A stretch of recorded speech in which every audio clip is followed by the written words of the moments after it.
राह चालीला त टोकेला सोनार सैयाजी राह चालीला त टोकेला सोनार सैयाजी काहे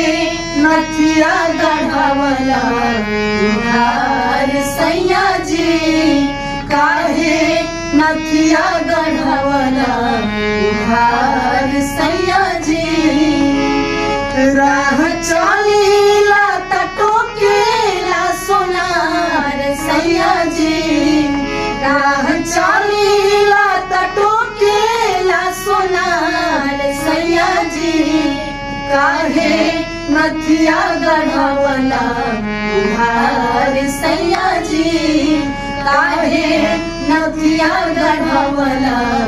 उधार सैयाजी।